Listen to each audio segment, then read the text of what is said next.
volta com mais um episódio de Reconversa, este podcast que ele, o Tony Troante, grandiloquente e talvez um pouco afônico, Reinaldo Azevedo, faz comigo num dia que é um dia de honra e de glória para nós, porque nós vamos receber no dia de hoje a ministra dos Direitos Humanos e da Cidadania, ministra de Estado dos Direitos Humanos e da Cidadania, Macaé Evaristo. Ministra, seja muito bem-vinda. A senhora, com uma trajetória política e social tão importante, assume a pasta dos direitos humanos.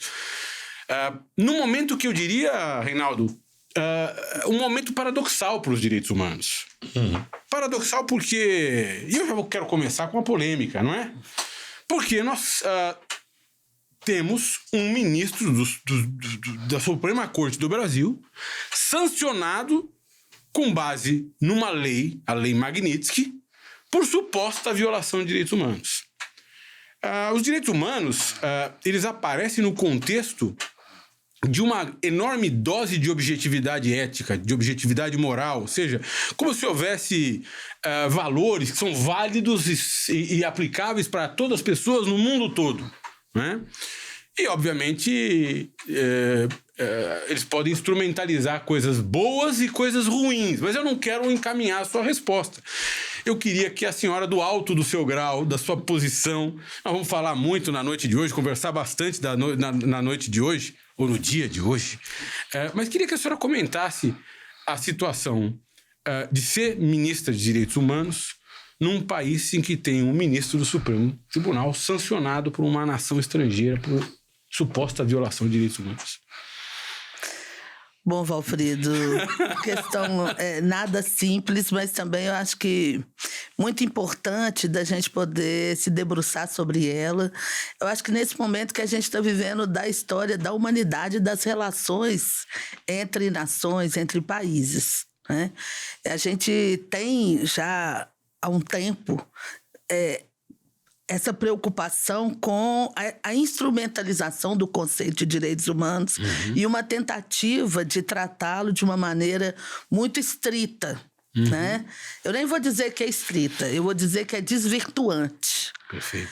Porque, no caso específico do que o nosso ministro do STF está sendo punido, né? Ele está sendo punido exatamente por fazer o que se preconiza que ele faça dentro de um processo democrático de um país que respeita as suas diferentes instituições e suas tarefas. Nosso país passou por uma tentativa de golpe. Isso está previsto na nossa legislação e está previsto, inclusive, que isso é um crime e que, portanto, ele deve ser julgado. As pessoas devem ter o devido processo, o direito amplo de defesa, mas também não há que ter omissão do judiciário brasileiro. Então, eu acho que a gente fica um tanto quanto espantado, mas compreendendo também a conjuntura em que isso se dá. Eu acho que o Brasil ele tem dado uma demonstração de valorizar a democracia, e todas as vezes que a gente não valoriza a democracia, no sentido de garantir o seu pleno funcionamento e institucionalidade, a gente está trabalhando favoravelmente ao autoritarismo. E eu acho que é esse o processo que nós estamos vivendo hoje na relação entre o Brasil e o governo atual dos Estados Unidos. Uma tentativa de se impor sobre a soberania do país, mas mais do que isso, se imiscuir em temas que não são afetos à sua governabilidade, né? E ainda que tivesse qualquer questionamento, o fórum não é o fórum de um país discutir e impor sanções sobre o outro. Nós teríamos lugares próprios para debater isso. Tribunais que se formam numa conjuntura ampla com participação dos diferentes países. Então, assim, a gente fica um tanto quanto, ao mesmo tempo, espantado e, ao mesmo tempo, compreendendo a importância do que o Brasil está fazendo, no sentido de dizer que nós respeitamos lá, vamos dizer assim, a essência, né, do que foi a formulação da ONU, do multilateralismo, da soberania. A gente respeita essa gênese em que se firmou as democracias. E, nesse momento, eu falo que o Brasil está passando por um processo que é, inclusive, um processo de cura. Porque nós já tivemos outros golpes, outras ditaduras, mesmo na República, que, efetivamente, nós não tivemos essa condução. E isso, até hoje, né, traz marcas muito profundas na nossa institucionalidade. Eu gosto sempre de dar um exemplo. Nós estamos nesse momento e nós pudemos, na semana passada, nós estamos fazendo a retificação das certidões de óbitos das pessoas que foram assassinadas, presos, desaparecidos políticos da ditadura militar, né? Passado tanto tempo, só agora essas famílias têm direito, conseguem ter acesso a um documento que efetivamente lhes diz o que aconteceu com seus entes queridos, né? E o Estado brasileiro reconhece a sua culpa por governos que, ao implementar uma ditadura, né, perseguiu pessoas por suas opiniões políticas. O que a gente vê quando a gente olha para o nosso processo histórico é muito distinto do que nós estamos vendo nesse momento, né?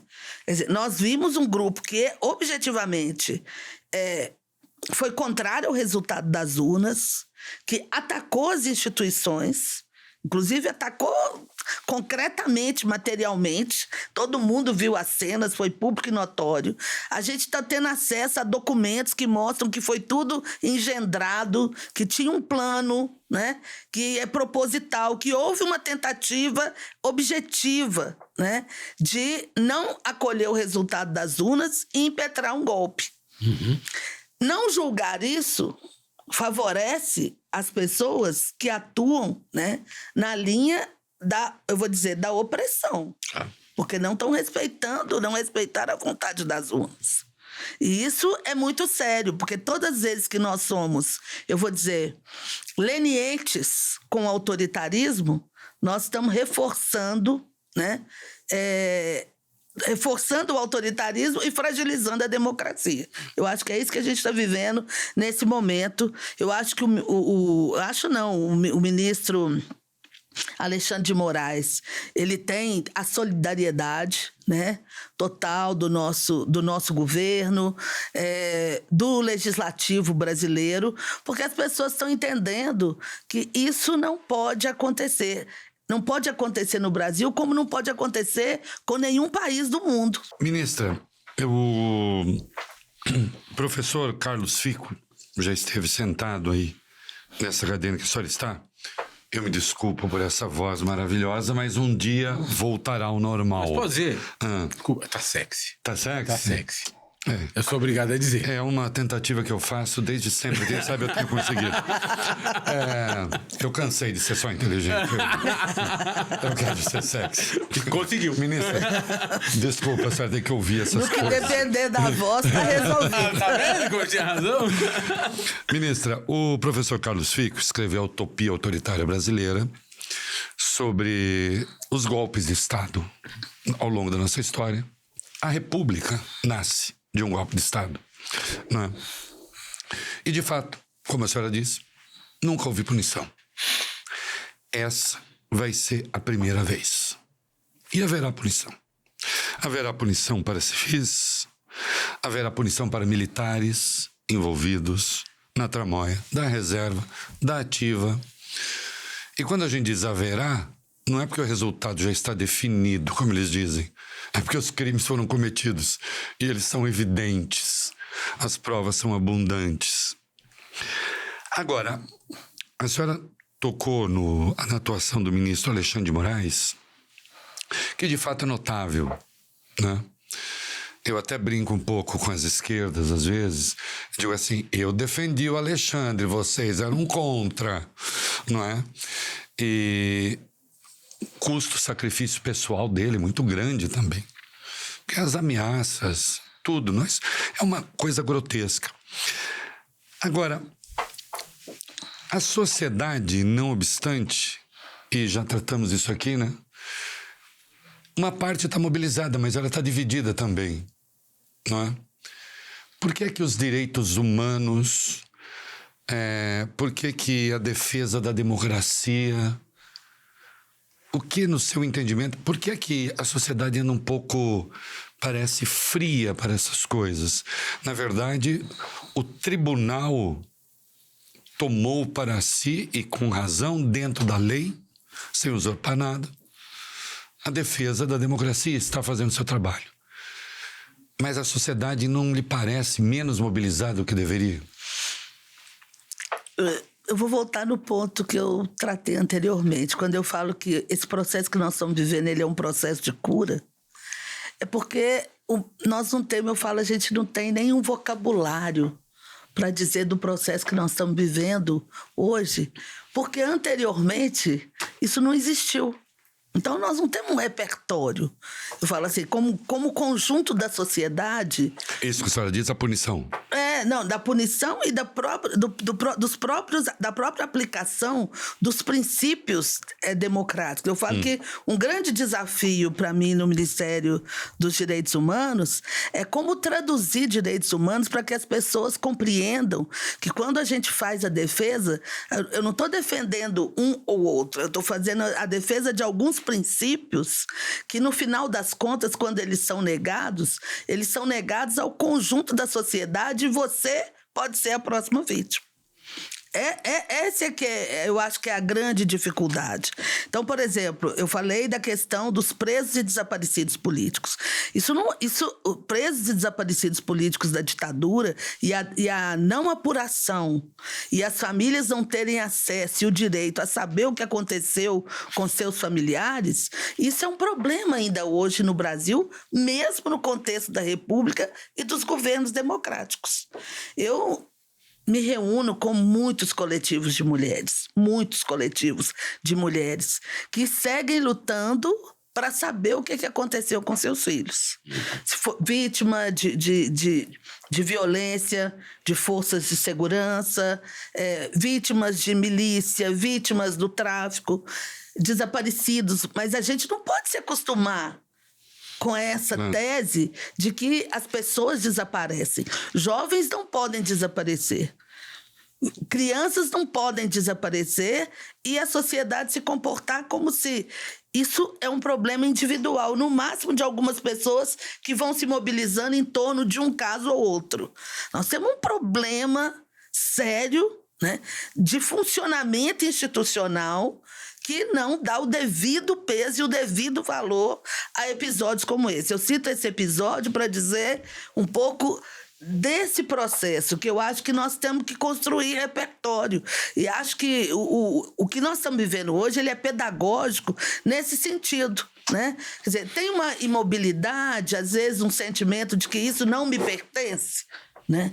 Sim, porque muitas vezes ações concretas do cotidiano das pessoas e dos direitos, as pessoas não sentem, né? Vamos dizer, a efetividade da justiça. Quantos casos a gente acompanha? Eu vou falar de um tema que aqui depois a gente pode até voltar nele, né? De, por exemplo, resgate, trabalho análogo à escravidão. Às vezes você faz o resgate, você tem todo um processo, o julgamento ele demora tanto, né? E quando ele acontece, ele prescreve, ou as penas são tão insuficientes, né, que as pessoas comuns começam a não se sentir parte desse processo. Então, quando eu falo sobre isso, eu acho que as pessoas começam a refletir. E aí é interessante. A senhora está dizendo que existe uma distância entre a vida do cidadão comum e a proteção que ele recebe e aquilo que o Estado faz. Sim. De maneira que quando a gente está tratando de um golpe de Estado, de punir um golpe de Estado, isso parece um pouco longe da vida das pessoas. Da vida das pessoas. Porque na vida delas, no dia a dia delas, elas não sentem o Estado presente. Sim. Assim como, por exemplo, tem famílias que tiveram seus filhos assassinados no contexto da ditadura militar, mas nem sabem. Né?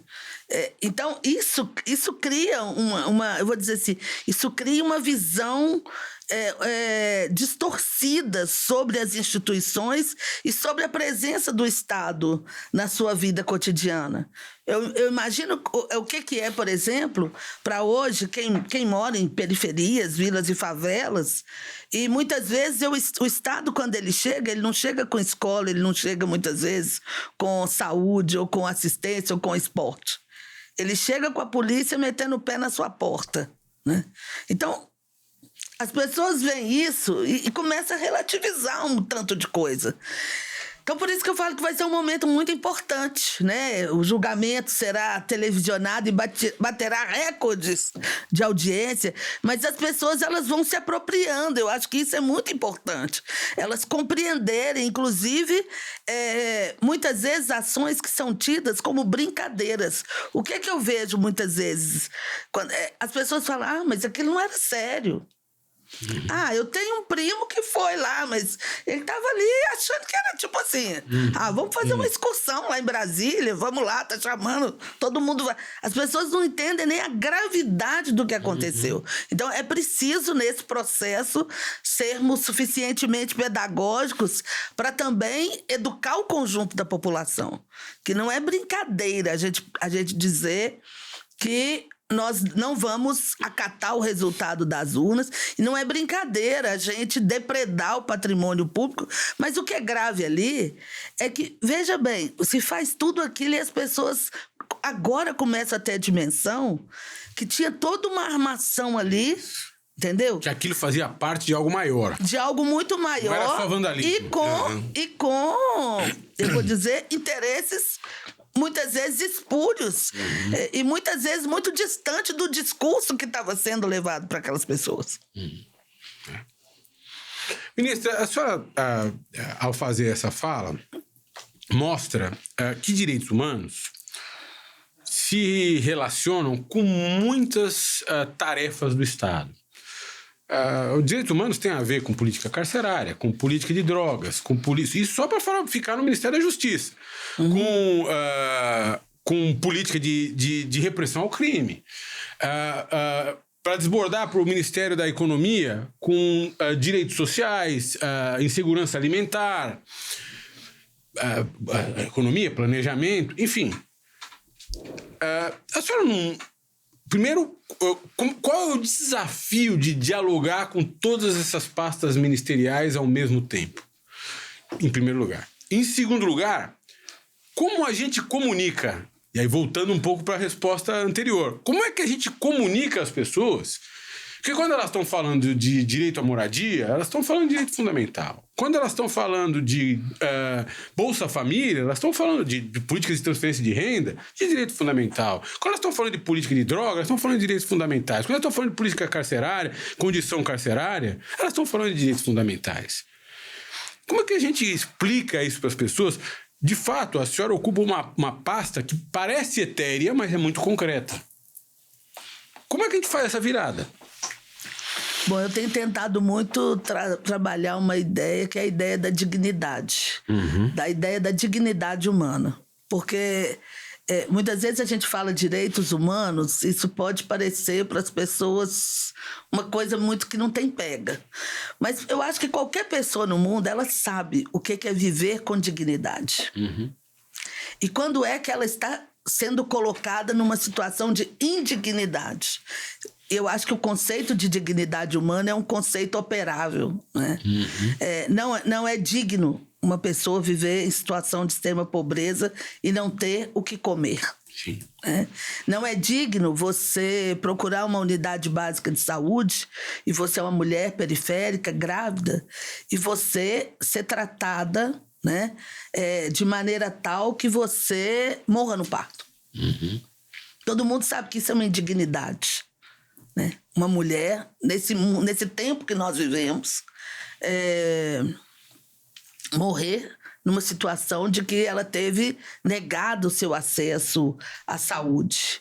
E aí a gente pode falar de vários outros exemplos que eu acho que levam para a vida cotidiana. Né? E isso para mim, é muito importante. Quer dizer, a pessoa entender o que a política de valorização do trabalho do salário mínimo num país como o Brasil, né? Como que uma política de valorização do salário mínimo, isso é importante para trazer dignidade para milhares de famílias do país. Mas também é muito importante quando a gente pensa a vida do trabalhador, né? Porque nós estamos num momento em que a gente vive uma profunda desregulamentação do trabalho. Ao mesmo tempo, lá no Ministério dos Direitos Humanos, nós somos o tempo todo convocados a trabalhar políticas para a pessoa idosa. Né? Mas eu falo, a maior política que a gente tem para a população idosa no Brasil chama-se Previdência Social. Se nós não entendermos a Previdência Social como um patrimônio dos trabalhadores, né? E como uma política que hoje sustenta, né, muitas pessoas idosas do país, porque é pela aposentadoria que ela tem acesso, muitas vezes, a garantir condições mínimas de moradia, de saúde, de alimentação. Essa equação ela não vai fechar. Né? Então, compreender dignidade humana e o que a gente precisa fazer ao longo do tempo para construir no nosso país políticas fortes, efetivas, né? Que pense dignidade para o conjunto da população, isso é muito importante. Qual que é o desafio para mim? Que eu acho que é um desafio de um país que viveu mais de 300 anos de escravização. É que, para a gente compreender o conceito de dignidade, a gente tem que enxergar a humanidade das outras pessoas. E nem todo mundo enxerga a humanidade em todas as pessoas. A senhora antecipou minha próxima pergunta. Você já vai fazer, mas eu tenho depois da tua. Depois da tua. Espero que tenha muitas. Ministra, direitos humanos são universais? Os direitos humanos num país islâmico, ele não é compreendido do mesmo modo do que os direitos humanos num país de maioria cristã, onde as pessoas agnósticas se manifestem livremente, não é? Aquilo que se entende ser um direito da mulher no Ocidente democrático, ou aquilo que se chama Ocidente democrático, cada vez menos democrático, mas de qualquer modo nós temos uma política que garante a igualdade entre homens e mulheres no Brasil. Só que os direitos humanos, eles passam por um filtro de valores também, não é? A gente falou da Lei Magnitsky. Ela foi pensada pelo governo Obama, para punir efetivamente agressores dos direitos humanos, que lavavam dinheiro, ou narcotráfico, ou, enfim, que usavam seus recursos para fugir das punições. Mas, de qualquer modo, um Estado resolveu que ele ia aplicar os direitos humanos segundo o seu entendimento dos direitos humanos. Veio um outro presidente e disse, bom, meu entendimento sobre isso é outro. Agora eu quero punir o ministro que está punindo o meu aliado político. Então, assim, duas questões. Se os direitos humanos são universais, não sendo, que eu acho que a senhora vai dizer mais ou menos, sei. O que são direitos humanos, afinal? Bom, primeiro, os direitos humanos são universais ou se pretendem universais? Eu acho que essa é uma pergunta, né? Quando eu trabalho a ideia de dignidade, eu busco lá uma filosofia africana, que é Ubuntu. Eu sou porque nós somos. Humanidade para todos. Né? Então, se eu pensar sobre esse pressuposto, que é a humanidade para todos, eu tenho que pensar que a gente precisa trabalhar para que os direitos humanos eles sejam universais e não a critério, né, vamos dizer, a critério do freguês, para falar bem no popular. Isso é uma questão muito séria. Né? E assim, eu acho que é uma questão, hoje e sempre, né? Nessa construção do que é essa compreensão de direitos humanos. Mas veja bem, violência contra a mulher, ela pode ser compreendida em algum país por orientação religiosa, por exemplo, né? Como naturalizada. Mas isso não vai deixar de ser violência contra a mulher. Violência contra a criança, exploração sexual de criança, violação sexual de criança, né? A gente pode até dizer que a gente coloca aí, eu trabalhei muito tempo com a questão indígena, e esse é um debate muito forte entre nós, qual que é o limite? Qual é o limite da compreensão da cultura? Quer dizer, a cultura e os valores culturais, ou a gente pode utilizar a cultura, a tradição, para dizer que nós vamos negligenciar, né? A gente pode ou não? Eu sou contra, eu acho que não, né? Vou lembrar das mulheres... Porque nós tivemos a questão dos Yanomamis durante um tempo, de rituais de crianças com deficiência, e eles têm a sua maneira de fazer as coisas, e houve tentativas religiosas, inclusive, de intervenção, e alguns antropólogos reagiram muito mal. Como a senhora vê essa questão? Bom, primeiro, eu sempre, quando falo a questão dos Yanomamis, eu falo, bom, gente, eu acho que era muito bom a gente saber que os Yanomamis, assim como os brasileiros, assim como os Kalunga, né? Eles não são um grupo homogêneo nessa visão que a gente tem de uma homogeneidade, né? Eles são sujeitos históricos, e como sujeitos históricos eles também aprendem, né? E podem mudar de perspectiva. Eu acho que isso é uma coisa importante a gente não cristalizar. Eu acho que tem limites, né? Eu sempre... Por exemplo, no caso de crianças, no caso das mulheres, no caso de uma pessoa com deficiência, aí a gente fala, os Yanomamis. Bom, mas tem países também no mundo, nesse nosso mundo... Não estou demonizando, não, que eu quero saber... Não, eu sei que você não está, né? Que, por exemplo, acham natural abortar uma criança se ela tem lá uma síndrome de Down. Isso. Por exemplo. Né? Então, assim, eu acho que são limites que a gente precisa compreender. Mas, por exemplo, tinham países africanos, por exemplo, que faziam cirurgias das mulheres, extraíam o clitóris. Foi uma grande campanha mundial para que essa prática fosse superada, né? Compreendendo que isso era uma violação do direito dessas mulheres. E eu penso que isso é a humanidade. A gente precisa, né, ao mesmo tempo, pensar e respeitar as diferenças culturais, mas isso não significa que nós também não vamos estabelecer diálogos para que a gente possa, cada vez mais, no sentido de construir práticas que elas sejam de dignidade para o conjunto da população. Uma determinada prática cultural pode incidir numa agressão, digamos, a isso que a senhora definiria como um direito humano universal, e aí a senhora acha que, então, a intervenção do Estado, por exemplo, é cabível?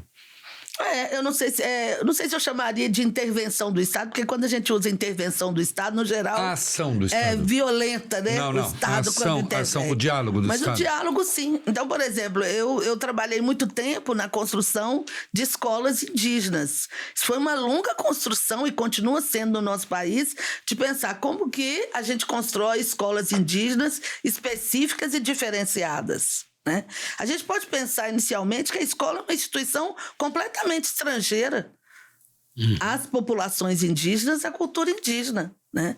Mas, quer dizer, teve um momento na própria construção histórica das populações indígenas no nosso país que eles quiseram construir essa escola, né? E às vezes até brincam, é quem domestica quem, né? Se é a escola que domestica as populações indígenas, se hoje os indígenas conseguiram domesticar esse instrumento que se chamou de escola, se apropriar desse instrumento e fazer dele um instrumento a favor da sua luta, da sua afirmação, da sua dignidade. Muito bom. Muito bom. A senhora tratou dessa ideia de homogeneidade e heterogeneia, né, sociais. Nós estamos vivendo no Brasil, mas em outros países também, um contexto de profunda heterogeneia. Ou seja, há grupos dentro do Brasil que contestam a afirmação de direitos humanos em relação a outros grupos de dentro do Brasil. Né? No fim do dia é isso, né? Quer dizer, a gente que diz, olha, pessoas acusadas ou condenadas de crime e encarceradas não merecem a tutela de direitos humanos. Têm de ser tratados como não humanos. A mesma coisa... Até que um filho seu seja preso. Claro. A mesma coisa se dá quando a gente... Essa é parêntese. Não perca o fio. Claro. Nós vimos na Papuda, né? Sim. Quando os golpistas foram parar lá. Aí foi uma romaria lá. E se reclamou até, puxa, estão dando frango todo dia. Olha só. Né? Enfim, isso. Mas para piorar, quando a gente vê políticas de transferência de renda criticadas, por exemplo, por empresários no Brasil, dizendo, olha, eu não consigo mais contratar porque o Bolsa Família criou uma concorrência desleal. Ou seja, paga um salário maior do que o Bolsa Família, que você vai conseguir contratar. É óbvio, né? Enfim, mas quando alguém diz isso, na realidade, o que essa pessoa está dizendo é o seguinte: eu quero negar direitos sociais, eu quero negar dignidade, para usar as suas palavras, a um grupo da população. Como é que a gente trata dessa doença da heterogeneia? Como é que a gente... Da heterogeneia de consciência de direitos humanos. Eu mereço de dignidade, eu mereço direitos humanos, mas você não merece. Eu só dei 2 exemplos, poderia dar dezenas de exemplos. Bom, eu acho que esse jeito de pensar, né, de alguns setores da população brasileira, da sociedade brasileira, tem muita origem na nossa matriz escravocrata. Né? Porque no pós-abolição, o pensamento era esse. Quem eram os não-humanos? Quem eram aqueles que tinham que ser excluídos da sociedade? Quer dizer, teve todo um projeto eugenista, inclusive capitaneado por algumas instituições de ensino superior, de que o Brasil deveria embranquecer rapidamente. Né? Portanto, para essa população negra, porque indígena eles já imaginavam que eles já tinham exterminado com todos os indígenas naquele momento, né? Mas a população negra, que naquele momento era vista como uma ameaça, porque era ainda a maioria da população brasileira, você não deveria fazer nenhuma política pública. Então não foi feita reforma agrária, foi proibido o acesso à educação, nenhuma política de saúde. Né? Então, quer dizer, teve todo um processo pós-escravização de dizer, olha, vocês não fazem parte desse país, esse país não lhes pertence, vocês aqui não têm cidadania. Né? Eu fico vendo, por exemplo, alguns debates nos últimos anos, dentro do Congresso Nacional, o debate da redução da maioridade penal. Quando a gente vê os argumentos usados no debate da redução da maioridade penal, que foi aprovado há alguns anos atrás, novamente na Câmara, a gente olha os debates que tinham lá no início do século XX. Também dentro do Congresso Nacional, sobre quem que era a criança, quem eram as infâncias. Porque as infâncias negras não eram tratadas sobre esse conceito de criança. Na verdade, a gente só vai conseguir construir essa ideia da proteção integral às diferentes infâncias muito mais tarde, mais objetivamente, com o Estatuto da Criança e do Adolescente de 1990. Então, eu falo, os herdeiros, né? Os herdeiros desses escravocratas, esse pensamento, ele segue no Brasil. E o Brasil nunca fez profundamente esse debate. Primeiro porque nós não fizemos política de reparação. Naquele momento, quem teve reparação não foi o escravizador. Não foi o escravizado. Foi o escravizador que teve reparação. Né? A reparação monetária, pecuniária, foi para quem foi o escravizador. E o Brasil, durante muito tempo, resistiu a esse debate. Quer dizer, a tese da democracia racial, que vigorou no Brasil até quase o final do século XX, era uma interdição ao real debate. Ao real debate, né, da tensão das relações raciais no Brasil. E eu falo que quando a gente vê um recrudescimento desse discurso que desumaniza setores da sociedade, a gente percebe também como que reitera, né? Quem são esses que não têm direito? Porque nunca tiveram, sempre foram colocados num lugar de desigualdade e, portanto, parece que agora querem... Eu falo, olha, como que é ofensivo para alguns setores da sociedade brasileira ter um filho de um porteiro que consegue fazer o Enem e ter uma vaga numa faculdade de medicina. Quão ofensivo é para alguns setores no Brasil saber que nós estamos formando médicos, dentistas, engenheiros negros. Eu falo uma das coisas, por exemplo, que me chamou muita atenção naquele debate do Mais Médicos. Como que era o debate dos mais médicos feito por alguns setores da população brasileira? Era que os médicos cubanos não pareciam médicos. Pareciam empregadas domésticas. Pareciam trabalhadores braçais. Por quê? Porque esses médicos eram negros. Isso para o Brasil era um choque. Não chegou uma leva de médicos negros no Brasil onde nunca se teve. Porque em alguns lugares eles foram sacralizados, né? Sacralizados, e a nossa presença ela não existiu na paisagem. Eu falo, um desafio nosso, né, no Brasil é normalizar a presença negra na paisagem institucional. A nossa presença nos diferentes lugares. Porque isso não é normalizado. Isso ainda é visto com muita restrição. Então, para mim, todo esse debate e toda essa segmentação, isso acaba sendo um tanto quanto também instrumentalizado por setores hoje que querem usar, sabem, né, dessa fricção que a gente tem na sociedade e insuflam isso também por muitos meios. E aí eu quero entrar no debate do que a gente vive hoje no ambiente digital. Porque nós enfrentamos no ambiente digital muita violência, muita misoginia, muito racismo, muita violência. Afronta direitos humanos de um modo geral. De maneira geral. E isso, o que é pior, né? Isso não é... Às vezes as pessoas falam assim, ficam achando que isso são coisas... Geração espontânea. E a gente precisa entender que isso não se dá por geração espontânea. Que isso é fabricado. Eu quero falar dessa questão digital, que é fundamental. Mas enquanto a senhora falava...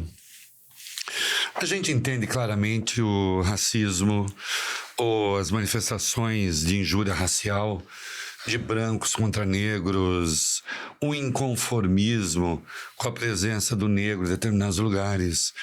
Eu mesmo, já uma senhora, uma vez, me disse no aeroporto, né, sentou do meu lado, e eu estava um dia extremamente confuso. Ela olhou para mim e disse, também olha a cor desse pessoal, olha como está isso aqui. Ela estava inconformada com o fato de que havia gente escura demais para o gosto dela no aeroporto. E isso é muito claro, essas manifestações são evidentes. A gente entra num restaurante caro, do topo de linha, não há negros comendo, há negros servindo, não é? Então... Negar que exista a questão racial no Brasil é negar o óbvio, aquilo que está na cara de todo mundo. Agora, há uma questão...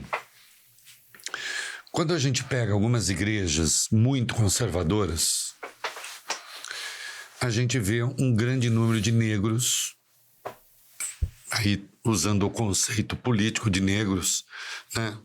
Não só do IBGE, de pretos são os pretos e pardos do IBGE, os negros. No próprio eleitorado do Bolsonaro. Quando se discute a questão da segurança pública, né? Muitas mães negras, muitos pais negros, na verdade, criticam políticas dos direitos humanos. O que eu quero dizer... E as políticas corretas de defesa dos direitos humanos. O povo foi capturado pela direita. Como é que a senhora vê isso? Não, eu não acho que o povo foi capturado pela direita, não. Vamos falar primeiro da presença negra, né, nas diferentes religiões. Acho que isso é importante a gente falar. Sim. Né? A presença... Eu falo que, basicamente, né, o que a gente vê na presença negra nas diferentes religiões é, muitas vezes, a capacidade que a religião, do ponto de sentido assim, o mais organizativo, consegue estar presente no dia a dia, no cotidiano das pessoas. Então, nós vivemos no Brasil, e aí eu lembro bem de um aluno meu. Eu trabalhei muitos anos em Belo Horizonte, no aglomerado da Serra, que é uma... É uma favela? É, uma favela, na verdade é um conjunto, são 5 vilas, hoje tem mais de 120 mil habitantes, e eu brinco que a gente fez um concurso de poesia e um aluno meu foi premiado e ele fez um poema muito simples, mas que na época todo mundo amou, achou interessante, mas a gente não captava a extensão do que ele estava dizendo. E ele falou: na minha rua tem um bar, uma igreja, um bar, uma igreja, um bar, uma igreja. E todo mundo gostou muito, porque lembrava muito café com pão, café com pão, café com pão. Ele fez um poema que tinha todo esse ritmo. Do Manuel Bandeira. Do Manuel Bandeira.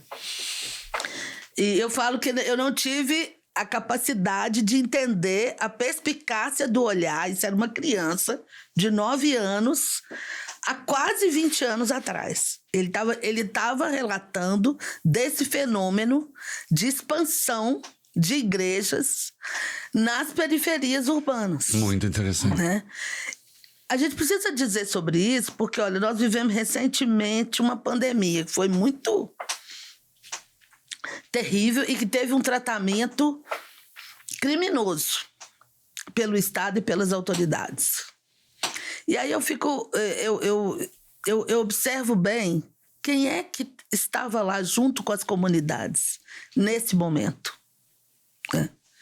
Eu falo isso, de uma presença religiosa nas periferias urbanas, que muitas vezes ela é o alento na ausência do Estado. Uhum. Então, se nas periferias nós somos a maioria negra, né, muitas vezes o que a gente pode contar é com a igreja que está ali, que está à mão. E aí, com muitas contradições, porque às vezes nós temos igrejas muito conservadoras, e aí eu vou te dizer, conheço muitas mulheres negras evangélicas que moram nas periferias de Belo Horizonte, da região metropolitana de Belo Horizonte, me encontro com várias delas e consigo compreender as contradições que elas vivem no seu dia a dia. É muito difícil para elas, por exemplo, muitas vezes estar numa igreja, né, que fala que o seu filho, que é uma mulher trans, é uma pecadora e que merece ser banido. Né? Mas essa mulher, ela frequenta a igreja, mas na sua casa ela convive ali com seu filho. E ela cuida dele. E ela protege. Então, eu acho que a gente precisa também compreender isso, que as identidades das pessoas, ela não é conformada somente pela sua relação com o sagrado. né? Mas ela também é conformada por uma vida material e física da presença no território, ou de como é possível viver num território que muitas vezes ele é interditado. E aí a gente volta outra vez ao debate da segurança pública. Isso. Porque muitas vezes o que a gente precisa nas comunidades é ser entendidos como sujeitos de direito da segurança pública. Eu falo que um país onde eu sou moradora de vila e favela, eu sou moradora da periferia, ou eu sou uma mãe de um jovem ou uma jovem negra, e que eu tenho medo da força de segurança, tem algum problema muito grave com a nossa democracia. Porque eu não deveria ter medo, eu deveria me sentir protegida por essa força de segurança. Então, eu falo, essa contradição que às vezes parece, mas olha, a maioria vota, né? Vota na direita ou está vinculada a religiões mais conservadoras, né? Eu falo que tem a ver também com a nossa capacidade de fazer essa leitura do que é a vida dessas pessoas.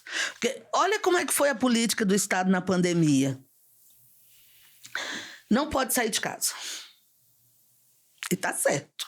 Naquele momento a gente precisaria ficar recolhido, né? Mas demorou quanto tempo para votar um auxílio? Até ter um auxílio, as pessoas precisavam viver. Então, era uma loucura. Porque as pessoas que moravam na periferia precisavam trabalhar. E aí, qual que foi a política? Para diminuir o acesso das pessoas ao transporte público, se diminuiu radicalmente o número de veículos no transporte público. Só que as pessoas não deixavam de trabalhar. Elas precisavam trabalhar. Então, elas, em vez de ter ônibus com menos gente dentro do ônibus, elas passaram a ter um transporte público mais superlotado do que numa situação comum. Porque elas não podiam, mas tinham que trabalhar. Porque as pessoas trabalharam. Muita gente trabalhou. E a gente não deu conta, como Estado, tá? Eu falo, a gente, como Estado brasileiro, nós não conseguimos pensar soluções. E é absurdo o que aconteceu no Brasil. Né? Por descaso das autoridades, por não encarar, por não fazer uma política séria, né? O Brasil é o país que mais pessoas morreram na pandemia. 700 mil pessoas morreram. E tiveram enterros coletivos, e muitas vezes as famílias ainda não sabem onde seus entes queridos estão enterrados. Aconteceu de tudo ainda, que a gente tem que discutir até do ponto de vista do direito do acesso à informação do que aconteceu, né?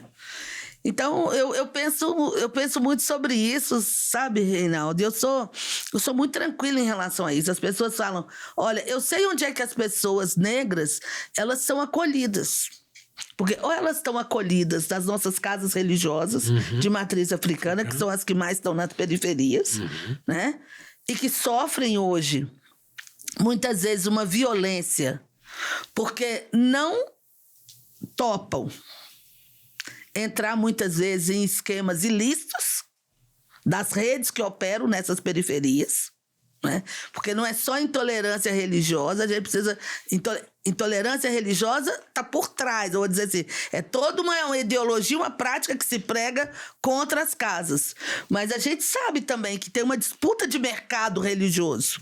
E nessa disputa de mercado religioso é muito importante criminalizar as casas religiosas de matriz africana, porque elas estão nesses espaços que hoje muitas vezes estão dominados por milícias e pelo tráfico. Eu tenho um tema conexo. As esquerdas se distanciaram um pouco do povo real em razão de, se não do povo ideal, mas pelo menos de algumas convicções ideológicas que não perceberam algumas evoluções na sociedade brasileira. Que essa interpretação que a senhora faz, essa leitura, com a qual eu concordo, sobre a presença dos evangélicos na periferia, as igrejas, o Estado não está, a igreja está, dá a sensação de pertencimento junto às pessoas. E a gente tem, sim, quando a gente pega os cruzamentos, institutos de pesquisa, a maioria dos evangélicos tem um voto de direita. Maioria esmagadora, na verdade. As esquerdas não sabem trabalhar isso, não perceberam? Como é que a senhora... Eu sempre acho que quando a gente fala as esquerdas, a gente está falando de um grupo também muito heterogêneo. Muito sim. heterogêneo, né? Eu vou falar, por exemplo, um pouco que eu vejo em relação ao PT, que é o partido que eu sempre Sim. acompanhei, né? Eu acho que o PT ele teve lá na sua origem uma presença muito forte da teologia da libertação e, portanto, do ponto de vista religioso, das SEBs. Sim. Né? As comunidades eclesiais de base, que tinham um papel importantíssimo na construção de uma igreja latino-americana, de uma igreja com muita interação com o povo, numa igreja que se pensava organizando as comunidades e os interesses locais, dos sindicatos, das grandes corporações sindicais, e vou dizer assim, de uma intelectualidade. Isso, né? são os 3 pilares do PT. Os 3 pilares do PT. Né? O que aconteceu? A teologia da libertação ela sofreu ataques da própria igreja. Né? Então ela se desconstituiu muito na América Latina, até por uma outra corrente mais conservadora. Né? Dentro da igreja, mais próximo do ideário evangélico, conservador também, porque também não dá pra gente colocar os evangélicos todos no mesmo bolo. Também tem várias diferenças nesse cenário, são várias igrejas com orientações muito diferentes e muitas vezes a gente se deixa capturar por aqueles que estão mais vocalizando na cena pública. Né? Então, a gente um pouco fala olhando para esses que têm uma expressão e uma vocalização e uma presença mais forte na cena pública, na cena política do país. Eu acho que, nesse sentido, né, dessas bases e o sindicalismo das grandes corporações, quer dizer, no momento em que as grandes corporações elas vão desaparecendo, né, esse sindicalismo também se fragiliza. Né? Por outro lado, a gente vê nascer hoje outros tipos de movimentos sociais e populares. Né? Quer dizer, a cultura e o movimento cultural ganham uma força muito, muito grande dentro, por exemplo, das periferias urbanas. E, às vezes, a gente faz muito pouco link com todos esses movimentos. Eu falo, hoje, muitas vezes, a cultura... Ela é o lugar onde está organizando a juventude periférica, por meio da articulação e da cultura nos territórios. E muitas vezes isso não é capturado. Então, assim, eu acho que tem um desafio, né? Se a gente pensar as esquerdas, que é um desafio de uma leitura de um cenário que não é tão simples a organização, no sentido de que ela não é mais uma organização verticalizada. Sim. Como a gente poderia pensar, claro. Como era dos sindicatos, né? Como era da SEBS, quer dizer, tinha uma organização verticalizada e bastava isso, né? Hoje eu acho que a organização ela é muito mais uma forma, sei lá, de uma teia, né? Nessa ideia. Literalmente. Com muitos pontinhos que a gente tem que ir mobilizando para construir essa nova...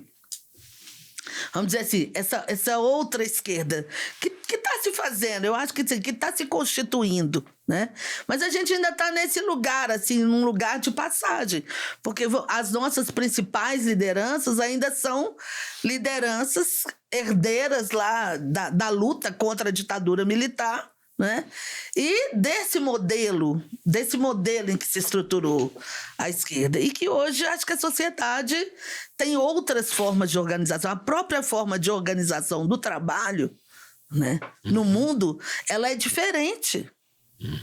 E é um debate que não é simples, porque ao mesmo tempo, hoje muitas vezes você chega para um jovem, ele não, aí eu lembrei de você falando, os empresários falar, a culpa é do Bolsa Família, porque o cara eu não quer trabalhar. É porque também tem uma juventude hoje que ela olha para o pai e fala, faz sentido você ficar 40 anos com todos os seus segunda a sábado ocupados e no final você vai ter o quê? Isso. Entendeu? Então, as pessoas... Tem toda essa indagação presente nesse tempo. E essa indagação, eu falo, indaga o mundo do trabalho, indaga também a esquerda, as forças políticas. Ótimo. Ministra, vamos fazer um freio de arrumação aqui. A gente quer saber tudo que a senhora tem feito no Ministério. Mas antes disso, e por culpa minha, a gente não passou um pouco pela sua trajetória política.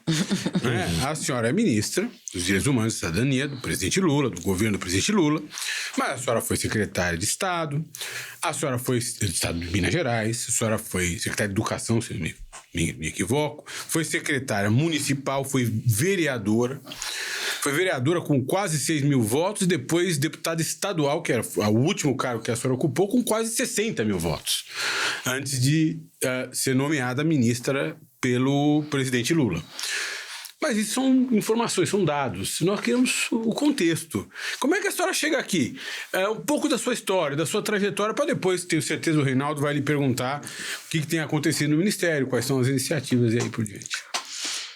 Bom, eu tenho muito orgulho da minha história, sabe? Assim, eu tenho muita... Primeiro porque eu sou filha de uma professora, uma mulher negra. Eu sou filha de uma família negra, meu pai e minha mãe, né? Minha mãe professora do interior de Minas. Minha mãe para estudar. Eu falo que tem alguma coisa aí que a gente não explica na família da minha mãe, porque ela foi filha única. E só por isso meus avós conseguiram pagar os estudos. E ela fez, então, o curso de magistério. E eu falo, minha mãe foi uma mulher que ela fez uma opção pela educação das filhas, né? O meu pai era um pouco de tudo. Ele foi pracinha, ele era escritor, poeta, pintava, foi aluno do Guinhar, na Escola Livre de Artes do Guinhar. Sempre um cara da cultura e foi um dos criadores da primeira associação cultural negra em Belo Horizonte. Então, eu venho um pouco dessa origem familiar, mas meu pai morreu muito cedo, eu tinha 10 anos, ele deixou minha irmã caçula com 1 mês. Então, minha mãe foi a grande liderança, matriarca dessa família, e que fez uma opção, que era as filhas vão estudar. Eu quero que minhas filhas estudem, porque essa é a única forma da gente ter alguma ascensão, né? E foi isso, eu estudei, fiz magistério de nível médio, fiz concurso para a Prefeitura de Belo Horizonte, aí fui fazer o curso superior, já trabalhando como professora, e falo que na educação fiz a linha de produção completa, eu fui professora de criança, de adulto, coordenei escola, fui diretora de escola, que eu falo que é o maior curso de gestão que uma pessoa pode fazer, é ser diretora de uma escola pública. Depois que você é diretor de escola pública, você pode administrar qualquer coisa nesse mundo, porque as pessoas não imaginam o que é um dia de uma diretora de escola. E aí, nessa trajetória, né, depois de diretora, eu fui chamada para trabalhar com educação indígena como formadora, em função do projeto que eu coordenei quando fui diretora lá no Aglomerado da Serra, que era uma escola bem diferenciada, que tinha um projeto muito forte de articulação com a comunidade e que eu tenho o maior orgulho de falar que no ano passado foi escolhida aí numa premiação como a melhor escola do mundo pelo projeto que desenvolve tratando a questão do lixo na comunidade, que é a Escola Municipal Professor Edson Pisani, vou falar o nome todo para o povo ficar feliz lá na escola. Mas, então assim, essa é uma parte grande da minha vida, tá? Depois desse processo, eu fui para a secretaria, eu fui chamada para a Secretaria de Educação. Fui ser assessora da Secretaria Municipal de Educação, e aí fui assessora, fui gerente pedagógica, fui secretária adjunta, fui secretária. Eu falo que eu fiz tudo, a minha vida é toda... eu acho que é bem típica de uma mulher negra, né? A gente nunca consegue chegar... Outro dia alguém falou comigo, Macaé, mas você teve uma trajetória meteórica, porque você é ministra. Eu falei, bom, eu tenho 60 anos, Eu não tô achando que tem nada de trajetória meteórica, né? Eu tive que fazer 60 anos, eu tenho mais de 40 anos de trabalho para virar ministra. Então, eu fui secretária municipal de educação de Belo Horizonte. Depois eu fui secretária de Diversidade e Inclusão do Ministério da Educação. Fui secretária de Estado de Educação do Estado de Minas Gerais. E aí, quando eu saí da secretaria, eu me candidatei pela primeira vez a deputada. Isso foi pós o golpe da Dilma. Isso não estava no meu script. Uhum. As pessoas falam, por que você resolveu ir para o Legislativo? Falei, olha, em 2013 eu estava no Ministério da Educação, como secretária de Diversidade e Inclusão. E a gente já começava a enfrentar debates muito sérios, né?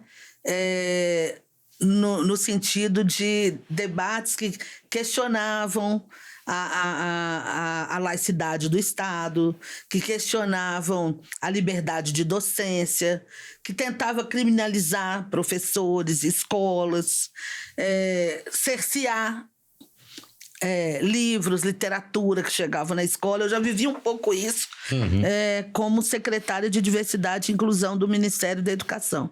Então, quando eu saí da Secretaria de Estado, pós-golpe da presidenta Dilma, eu falei, gente, a gente precisa também disputar o Legislativo. Uhum. Não dá para... Quer dizer, eu tive toda uma trajetória de escola e depois como gestora pública. Mas a gente precisa disputar o Legislativo, porque nós temos que disputar o pensamento, né? E todo mundo que puder disputar pensamento nesse país, democrata que puder disputar o pensamento, precisa fazer isso. Então, a minha trajetória na política, ela começa mais, eu estou falando do ponto de vista legislativo, começa aí, quando eu eu vou me candidatar a deputada estadual. Vou ser a primeira suplente do PT, tive 30 mil votos na minha primeira candidatura. Nós estamos falando do ano de... 2020. Já perdi. 18. 2018. 22. Foi vereador em 20. Isso. Aí eu tive 30 mil votos em 2018. Aí eu me candidatei a vereadora. Aí eu tive quase 6 mil votos. Fui a vereadora mais votada do PT em Belo Horizonte. E aí, em 2022, eu falei, não, agora eu vou me candidatar a deputada, que era o meu projeto, a deputada estadual. E aí já fui quase eleita com mais tranquilidade. Tava bonitinha lá, fazendo o meu projeto de deputada estadual, que eu gosto muito, porque assim, eu falo, o meu lado professora, que gosta de estar com as pessoas, ser deputado estadual tem essa característica, a gente tá próximo das pessoas ainda. É claro que tá próximo, eu falo, toda a gente tá próximo e tá longe, depende muito do perfil da pessoa, mas eu tenho esse perfil que eu gosto de estar junto com as pessoas. E eu sou testemunha disso. E na Assembleia Legislativa a gente consegue ter essa proximidade maior com a sua base eleitoral. Então, isso eu acho que é bacana, deixa a gente mais próximo do dia a dia. A senhora tinha proximidade com o presidente Lula, esperava ser convidada? Como é que a senhora foi descoberta ou como era esse contato? Zero proximidade com o presidente Lula. É claro que como petista eu já tinha encontrado com o presidente Lula algumas vezes. A senhora fez parte da equipe de transição também, né? Eu fiz parte da equipe de transição da educação, né? Pela toda a minha... Porque eu sempre... Eu sempre militei no movimento negro, mas eu sempre disse que eu milito no movimento negro, especialmente... No contexto da educação. No contexto da educação. Na defesa de uma escola democrática, de uma escola de qualidade, né?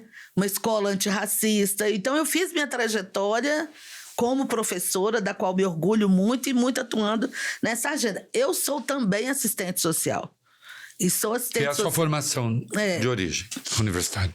Universitária, que a minha formação de magistério é de nível médio. Eu fiz serviço social, depois eu fiz licenciatura e depois eu fiz mestrado em educação. Então, na assistência social também eu tenho esse perfil de trabalho com desenvolvimento de comunidade. Eu gosto muito dessa dessa prática e dessa atuação. Então, isso acaba que vai moldando um pouco sua trajetória e seu perfil profissional, né?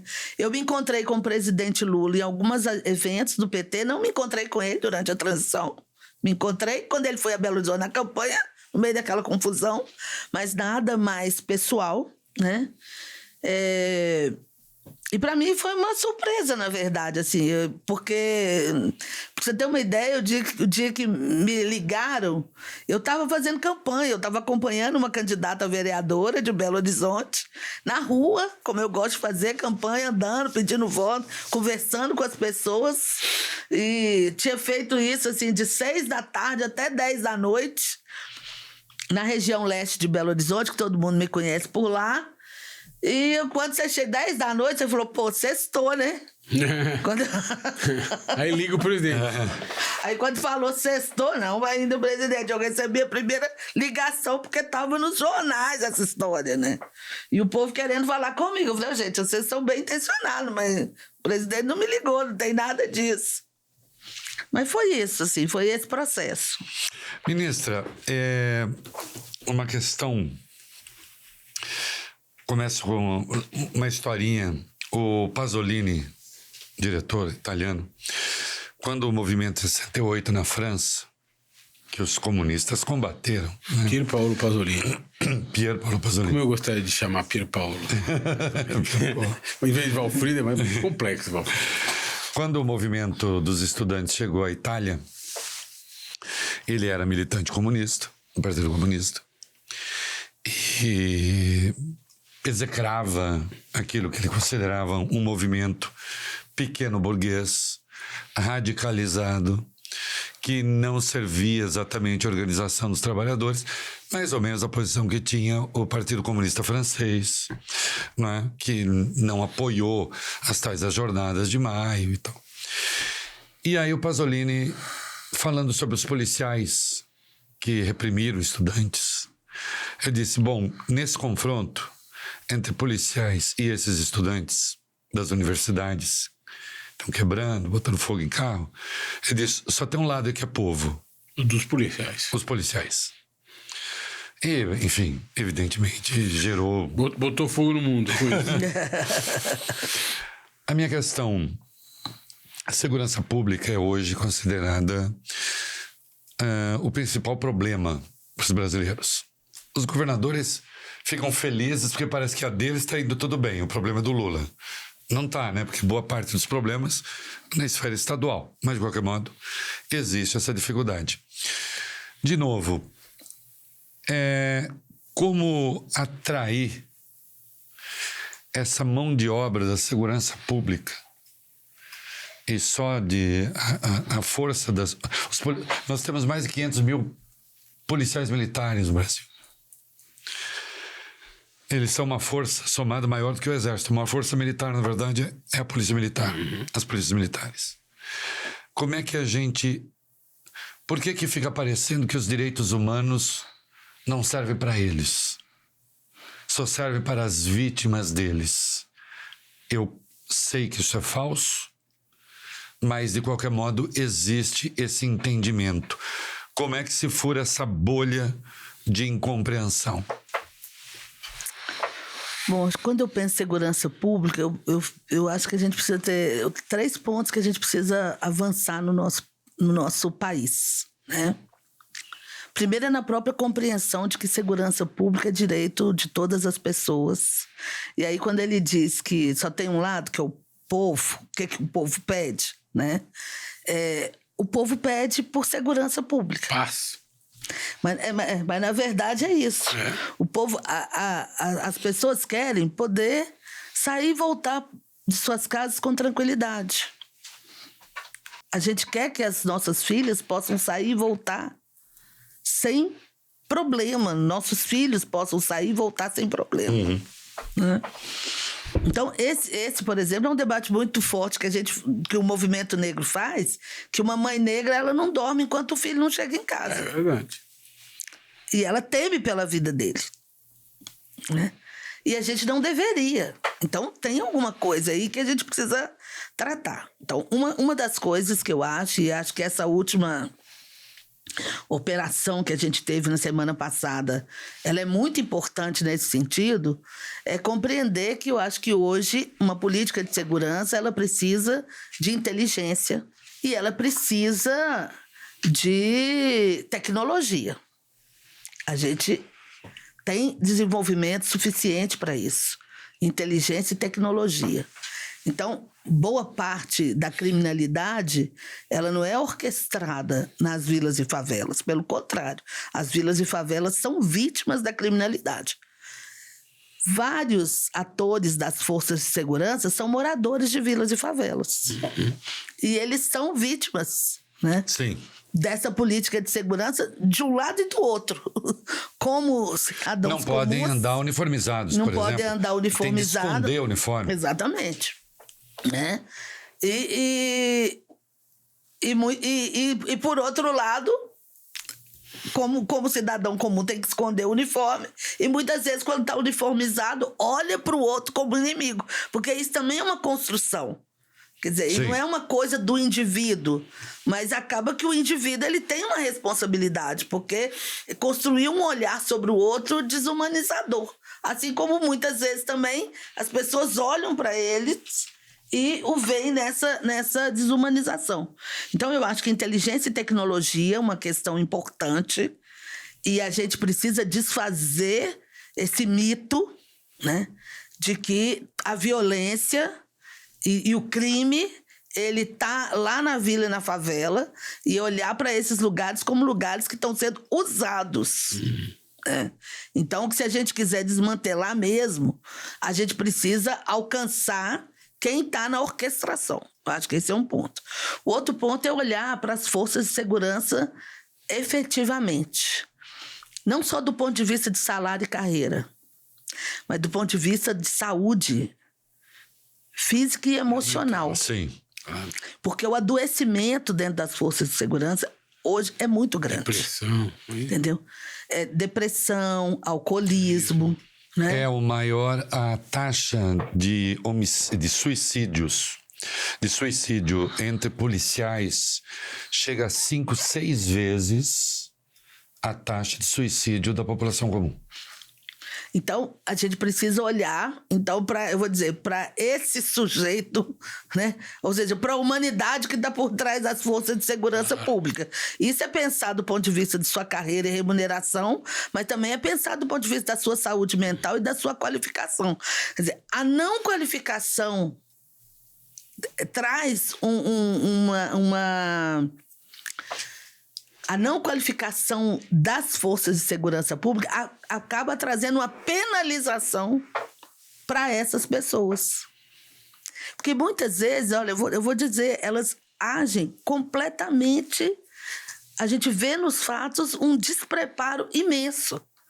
Agora, como que a gente explica para uma família que seu filho foi assassinado porque o policial estava despreparado? É isso que eu falo. É muito... E a gente lida com essas situações todo dia. Porque os nossos números de violência praticado por força de segurança é grande. Eu não vou dizer que tudo é intencional, mas tem um problema aí. E, para mim, o problema está ligado a essa questão da gente não ter uma valorização e uma qualificação efetiva. Esse é um segundo ponto. E o outro ponto que eu queria trazer é do controle da participação social. Porque também esse debate, ele acaba ficando muito circunscrito, como se fosse um tema das corporações. Então, quem discute sobre segurança pública... É a polícia. É a polícia. No máximo, é o secretário de Segurança Pública. Isso. Não é? Nós, pessoas comuns... Estamos interditados dessa discussão. Nós não podemos entrar nesse debate, porque toda vez que a gente entra nesse debate, eles querem nos colocar num lugar que é como se a gente... Entendeu? Ou você não sabe o suficiente para isso, ou você quer nos atacar em função disso. Então... eu tenho falado muito dessa necessidade da gente pensar a segurança pública como direito e, portanto, se ela é direito, múltiplas vozes precisam dizer sobre essa segurança pública. E o que acontece é que nós temos reiterado né? Primeiro, a gente reitera. Nós temos hoje as forças policiais de polícias militares adoecidas e a gente vai reiterando, criando guardas municipais que nascem com o perfil de serem guardas patrimoniais, mas que tem toda uma tensão, e aí essa tensão às vezes passa até pela remuneração, uma tentativa de se transformar uma equiparação com a força de segurança ou de passar a pertencer... E armadas até os dentes. Exatamente. Mas para quê? Para justificar uma remuneração melhor, né?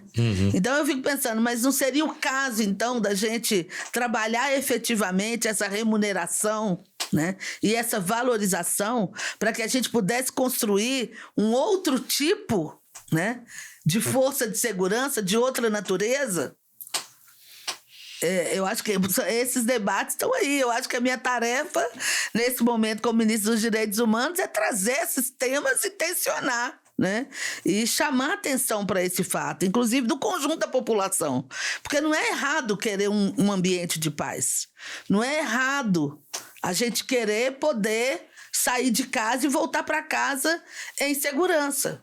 Mas, para isso, a gente precisa transformar esse estado de coisas que a gente tem. Que resposta o Ministério dos Direitos Humanos tem para a questão digital? A senhora começou a falar hoje disso. Eu acabei interrompendo por outras questões importantíssimas que eu acho das quais a senhora falou brilhantemente. Mas essa hoje é uma urgência. Está aí. O Congresso aprovou o Estatuto, né, digital dos adolescentes. Mas o que é que se faz em termos de política pública? Olha, foi muito importante aprovarmos o PL 2628, que trata da regulamentação, né, do ambiente digital, com foco especialmente da proteção de crianças e adolescentes. O CONANDA, que é o nosso Conselho dos Direitos da Criança e do Adolescente, já tinha se debruçado sobre essa pauta, trazendo muitas questões que foram abarcadas no âmbito desse PL. Que eu acho que traz ali responsabilidade, a necessidade de prevenção, de proteção, porque muitas vezes as plataformas colocam lá em letras minúsculas que aquele conteúdo não é adequado, mas continua deixando aquele conteúdo que é inadequado à disposição do acesso das crianças. Então, acho que nós avançamos muito. Agora, não se trata apenas da proteção de crianças no ambiente digital. Porque o que a gente está enfrentando hoje no ambiente digital é uma proliferação de discurso de ódio, né?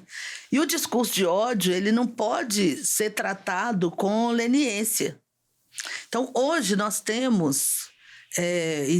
já tem estudos sobre isso, inclusive. Grupos na internet que trabalham, por exemplo, eles distribuem todo um conteúdo e incentivam a violência contra a mulher, né? E são páginas, eu falo, muito profissionalizadas, porque no discurso eles sabem exatamente até onde eles podem ir, de forma que a legislação que a gente tem hoje não permita que a gente consiga capturá-los e criminalizá-los. Então, isso é muito grave. A gente vê crescente, infelizmente, no nosso país, o feminicídio, né? Mas a gente encontra grupos que ensinam os adolescentes a ser violentos com as adolescentes. Grupos que ensinam os homens a como ser violentos com as mulheres. Então, eu estou falando assim, isso é o mínimo, mas grupos nazistas que se organizam a partir da internet... Isso é crime. Eu falo, hoje, o nosso grande debate é o que é crime no ambiente físico é crime no ambiente digital. A gente precisa estabelecer cada vez de maneira, eu acho que mais adequada a esse pressuposto. E, se necessário, estabelecer legislações adicionais, porque, obviamente, quando muitas legislações foram construídas no nosso país, a gente sequer imaginava o cenário que a gente vive hoje, em 2021. Mas a legislação, assim como o mundo, se transforma, e é preciso que a legislação garanta a proteção, né? E aí, especialmente, eu vou dizer a proteção de pessoas com deficiência, aqueles que são mais vulneráveis nesse ambiente, né? Iniba o racismo contra pessoas negras, contra a população indígena. Mas, muitas vezes, a gente enfrenta também no Brasil xenofobia. Tem grupos que se organizam de maneira xenofóbica, que praticam violência contra a população cigana, contra muçulmanos do Brasil. Então, eu acho que a gente ainda tem muito o que debater e o que discutir do ponto de vista da legislação para a gente aprimorar a proteção, eu vou dizer, a proteção da democracia no ambiente digital, para falar de maneira mais ampla. O nosso ministério, a gente tem contribuído não só com os debates, seja no âmbito do... Eu participei recentemente de um debate sobre as bets. Né? Então, as bets hoje se está formando num problema de saúde e num problema gravíssimo de endividamento das famílias, de motivo para autoextermínio, em função de que muitas pessoas elas acabam sendo levadas a esse vício pela rapidez com que elas têm acesso, eu vou dizer assim, àquela gratificação imediata que é possível quando você entra num jogo no ambiente digital, né? Então, são todos temas que nós temos que tratar e que o Ministério, a gente faz incidência, seja incidindo sobre o sistema de justiça, trazendo esses temas à tona, produzindo notas técnicas e também articulando, por exemplo, nós trabalhamos muito junto com as defensorias públicas, seja as defensorias públicas estaduais, a Defensoria Pública da União, atuando nessas pautas. O seu ministério é o mais transversal de todos. Porque está lidando com todos os ministérios. É isso. Sim. Pelo que a senhora fala. Seja sincera, hein? Não quero uma resposta de aconchambrar, não. As outras pastas são receptivas ou às vezes a senhora sente, lá vem essa chata dos direitos humanos agora, lá vem ela com os direitos humanos, né? Ou ao contrário, os ministérios estão sempre aptos a ouvir, a entender, não é? Porque, na verdade, eu entendo que vocês mais fazem alertas propriamente do que ter uma mega estrutura para fazer intervenções pontuais o tempo inteiro, ainda que possa acontecer. Sim. Bom, primeiro, indo ao ponto da sua pergunta, eu vou contar um caso que eu adoro contar, porque em Minas Gerais a gente tinha uma loja que chamava Huddersfield. E a propaganda dessa loja é Huddersfield. Difícil de falar, mas fácil de encontrar. Aí eu brinco que na gestão pública tem uma palavra que chama intersetorialidade. Difícil de falar. Mais fácil. Mais difícil de encontrar. Mas eu acho que... A gente trabalha com muitas questões quando a gente está na gestão pública, né? Às vezes a gente tem até boa vontade e sensibilidade das outras partes, mas não tem orçamento. No geral, as pessoas olham para a gente, não é porque não está afinado com o conceito, é porque pensa assim, ixi, lá vem essa ministra... Pedindo dinheiro. Me pedir dinheiro, querendo pegar um pouquinho do meu orçamento para fazer as agendas do Ministério dos Direitos Humanos. E é necessário, né? Eu costumo brincar que a gente atua, que o meu braço é curto, mas ele se estende com a ação de outros ministérios. Então, por exemplo, a gente tem uma política, que é o Novo Viver Sem Limites, que é uma política para pessoas com deficiência. É óbvio que o nosso ministério não tem um orçamento para tocar o Viver Sem Limites, mas a gente faz isso estendendo, né, esticando o meu braço com o Ministério da Educação, que vai comprar lá os ônibus acessíveis, que vai fazer as salas de recurso para as escolas. Vocês são uma espécie de controladoria dos direitos humanos junto aos outros ministérios. A gente tem atuado, por exemplo, naqueles casos que o Brasil é condenado na Corte Interamericana, coordenando os processos de cumprimento das sentenças da Corte, de organizando com os entes federados, que às vezes não é só a União, às vezes é o Estado, envolve municípios, o cumprimento dessas sentenças. Hoje a gente trabalha e atua com um fórum de gestores da pasta de direitos humanos no Brasil, porque várias ações que nós fazemos, elas começam muitas vezes conosco, mas elas precisam necessariamente dos secretários estaduais e dos secretários municipais. A gente ainda tem uma carência muito grande. Tem muitos estados que não têm Secretaria de Direitos Humanos. Às vezes tem a Secretaria de Justiça ou de Segurança Pública, que também absorve a área de direitos humanos. E a gente atua, né, muito com essa ação, com essa visão interfederativa, porque necessariamente nós precisamos. O nosso serviço do Disque 100, que eu acho que é um serviço muito importante. O Disque 100 é mesmo? Só para as pessoas se lembrarem. O Disque 100 é o canal de denúncias para violações de direitos humanos.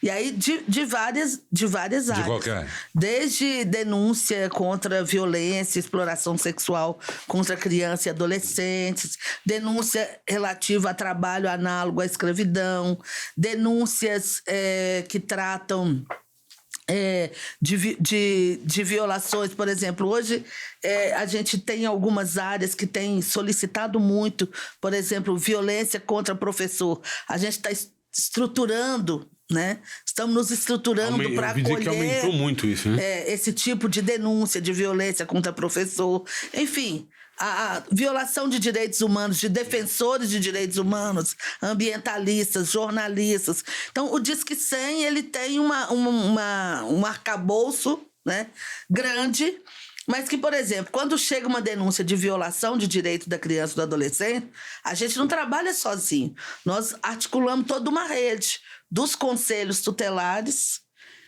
e dos conselhos de direitos da criança e do adolescente, que vão atuar lá em cada município na verificação dessa violência e trabalhando, então, o encaminhamento dessa criança, das responsabilizações dentro do sistema de garantia de direitos. A relação com os governadores de direita é tranquila ou é tensa? Ela é muito... não dá pra dizer que ou ela... não tem? Não, tem sim. Eu falo que ela é muito distinta. Ou ela é beliscosa? Como disse aqui, para quem não sabe... Não fala que é o governador do meu estado. Para quem não sabe, o Romeu favor. Zema, fingindo não saber, porque eu acho que ele finge. Ele finge, né? Ele finge, ele criou um personagem. Ovo, beliscosa. Tô começando a desconfiar. Ele não sabia quem era Adélia Prado. Aí ele realmente não sabia. Aí eu acho que é ignorância genuína. Né? Apenas a maior poeta do Brasil hoje, que é de Minas. Né? Agora, o beliscosa, não sei. Aí eu acho que... Mas vá, desculpa. Então, assim, é muito diferente de estado para estado. Tem governadores que estão muito acirrados já, por exemplo, preocupados com o próximo processo eleitoral. Então, tem muita dificuldade de dialogar. A senhora pode falar com quem é mais fácil e com quem é mais difícil? Eu sempre vou dizer que é claro que é mais fácil com os governadores que estão na base do governo, sim, né? Mas dependendo... Mas digo na direita, com quem é mais tranquilo? Eu não sei se eu poderia chamar de direita. Por exemplo, é tranquilo, no geral, com os estados do Nordeste. É tranquilo no Norte, com governadores, entendeu? Que não são... Sul e Sudeste é o problema? Entendeu? Sul e Sudeste acho que é mais problemático. Às vezes pela autossuficiência, porque as pessoas já acham ou têm a ilusão de que não precisam, que já sabem tudo, né? Às vezes, porque quando a gente está falando de violação de direitos humanos, ninguém quer. Eu não quero reconhecer que tem violação de direitos humanos no meu estado. Entendo. Mas eles precisam entender que se a gente não enfrentar, né, essas violações, elas vão se sucedendo, né?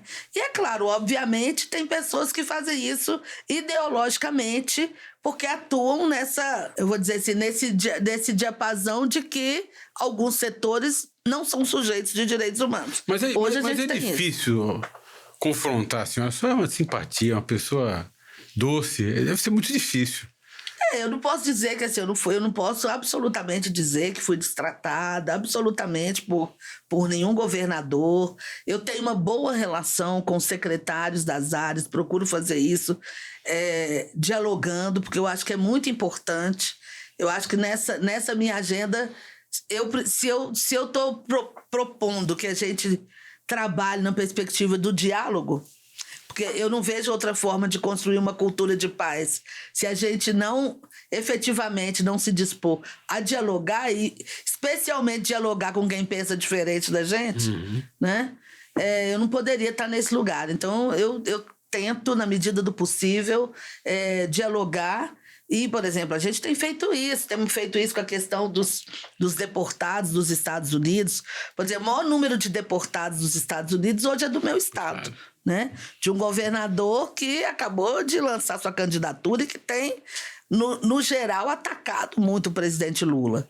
Mas essa agenda é uma agenda que eu tenho que fazer um diálogo permanente com a secretaria. Até então, a gente conseguimos trabalhar junto porque nós estamos falando da população de Minas Gerais. Né? Então, eu acho que isso é importante. A gente tem os momentos da política que a gente tensiona, isso faz parte do jogo político, mas eu acho que a gente não pode penalizar a população em detrimento dos seus direitos. Vamos para a última, meu filho? Vamos. Ou penúltima, você que sabe. Não, a última, não. Ou se você quiser. Não, eu faço o delight. Perfeito. Ministra, nós temos mais 1 ano e meio de governo Lula, né? Com a possibilidade efetiva, o presidente é candidato à reeleição, possibilidade efetiva de continuar por mais 4 anos, se ele ganhar a eleição.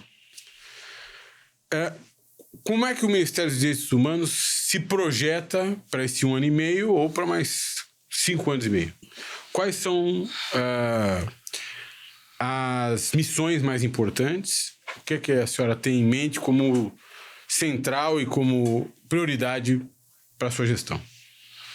Olha, nesse momento a gente tem tratado, né, da política. Nós vamos entregar uma política nacional para a pessoa idosa.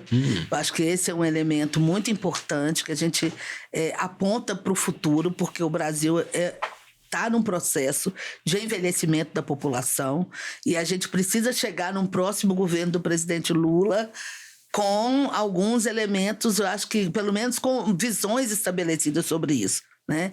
Atuando sobre, por exemplo, o ponto da moradia. Porque muitas vezes as pessoas pensam política para a população idosa, pensa instituição de longa permanência. Né? E a gente, estamos trabalhando uma ideia de que a gente não pode pensar isso como solução para a pessoa idosa. Ou a outra solução fica unicamente sob responsabilidade da família.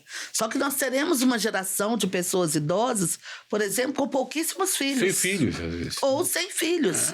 Então, nós temos que construir soluções, inclusive soluções de moradia. Eu estou bastante implicada nesse debate da gente construir modelos de moradia nas grandes cidades, que elas estejam disponíveis, inclusive do ponto de vista do mercado, né? De se pensar moradias com serviços para idosos. Para idosos. Porque essa é uma linha importante. Então, dentro de toda uma política habitacional, né? Para além da faixa 1 do Minha Casa Minha Vida, a gente precisa pensar uma política habitacional que vai dialogar com o envelhecimento da população brasileira. Isso assim para dar um exemplo de uma área. Mas temos muito o que fazer, seja do ponto de vista de saúde, temos discutido com os ministérios. Agora, uma questão, acho que mais especificamente estrita, né, do Ministério dos Direitos Humanos, é que no Brasil a gente precisa avançar com uma agenda de direitos humanos que avance no sentido da gente construir um sistema nacional de direitos humanos. Isso não é um tema simples, é um tema que encontra, né, resistências, mas eu penso que para os próximos anos isso é necessário. Diga, esse sistema nacional, basicamente, ele seria o quê? Porque tem resistência. O que é um sistema nacional de direitos humanos? Nós temos o Sistema Único de Segurança Pública, que se criou, nós temos o Sistema Único de Saúde, que se criou. O que seria esse Sistema Nacional de Direitos Humanos? Qual é o pilar fundamental dele? Hoje nós lidamos, Reinaldo, com uma série de, vamos dizer assim, de violações que elas estão completamente... vou dar um exemplo. Pessoas desaparecidas, né? No Brasil hoje. Crianças desaparecidas. A gente tem, de maneira muito precária, informações sobre isso. Sim. Porque os casos eles são tratados de maneira isolada e eles ficam a cargo de cada local, de cada região, de cada polícia que está fazendo essa investigação, né? A gente hoje já tem uma tentativa do Ministério da Justiça de pelo menos criar um cadastro nacional de pessoas desaparecidas, né? Mas da mesma natureza, a gente tem vários outros casos de violação. Vou falar, por exemplo, do meu estado, que é um estado que padece fortemente com a mineração, né? E a gente já teve 2 crimes brutais, né? Mas é um estado hoje que é um estado que para o futuro, né, é um estado que tem muitas terras raras, né? Hoje, para não falar mineração, a gente fala muitas terras raras. Como que o estado se prepara, né, para enfrentar essa natureza e como um país como o Brasil se prepara do ponto de vista de avançar numa política de direitos humanos em empresas, né? Se a gente... não, isso é sempre tratado na perspectiva do caso e de uma solução individualizada, que cada caso vira um caso e não tem consequências para frente. E ex-post, né? Depois que a coisa aconteceu. Depois que acontece, quer dizer, não tem nenhum mecanismo que se possa aprender com o que já passou, né? E que se possa ter medidas preventivas. Então, quando a gente pensa um Sistema Nacional de Direitos Humanos, quer dizer, um sistema que congregue uma agenda de direitos humanos que a gente sabe com quem que a gente vai dialogar. Porque hoje esse é um limitador. Claro. Né? A gente fala do combate ao trabalho análogo à escravidão, que é feito, por exemplo, pelo Ministério do Trabalho e Emprego. Né? Mas depois que essa pessoa é resgatada, o que acontece com essa pessoa? Qual é o monitoramento que existe? Quem monitora?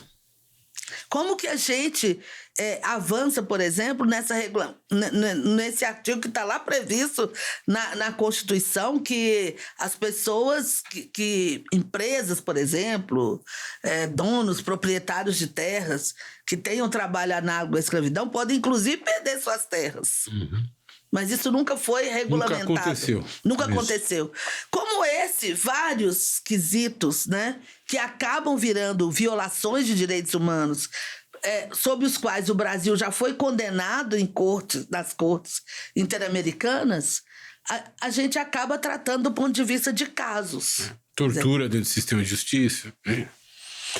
Então, assim, eu acho que quando eu falo que a gente precisa debater a construção desse sistema, porque é um debate mesmo, está em aberto. Mas a gente precisa avançar na construção de como é que se opera dentro do país um sistema de direitos humanos que tenha as devidas responsabilizações que os estados, por exemplo, não possam simplesmente refutar. Eu vou dar um exemplo. A gente tem hoje um programa nacional de proteção de defensores e defensoras de direitos humanos, né? Que ele é operado pelo Ministério, mas, em tese, ele deveria ser consorciado pelo Estado. Porque os violadores estão lá nos estados e nos municípios. Tem estado que se recusa. Quer dar um nome? Não. Vou deixar pro povo dizer, faça seu exame de consciência. Eu entendo a razão. Tem estados que se recusam. Mas estados que já passaram por crimes violentos, por episódios violentos de violação de direitos humanos, de assassinatos, de chacinas. E não se movem. E aí, como a gente não tem um sistema, a gente não tem nenhum mecanismo, isso fica por isso mesmo? As pessoas que ficam nesse estado ficam à mercê. Então, eu estou falando um pouco sobre isso. Eu acho que a gente precisa avançar na regulamentação desse sistema. Eu acho que a gente precisa pensar como que financia, porque hoje você tem violação de direitos humanos, o Brasil é condenado nas cortes internacionais. Isso acaba virando um passivo para o Estado brasileiro, não para o violador. Sim. Né? Então, tem muita coisa pra gente debater aí. Maravilha. Coroe o encerramento que eu peço like no fim. Nós entrevistamos aqui a ministra Macaé e foi uma conversa muito importante, instrutiva e muito agradável, ministra. Você é uma pessoa, eu repito, doce, muito afável e explicou a sua missão para os nossos espectadores. E nós te agradecemos muito pela sua presença. Muito obrigado do fundo do coração. Eu que agradeço. Muito bem. Gostou? Dá like, se inscreva no canal. Eu prometo ficar com a voz melhor, né? Se você der muito like. Né? Um dia a gente vai até sem camisa. Não, mentira. Ministra, muito obrigado. Foi uma grande conversa. Né? Estamos muito satisfeitos, muito felizes. Também tenho certeza quem nos acompanha. Ó, meu filho, minha filha, se inscreve, dá like aí. Isso é importante para chegar a mais gente.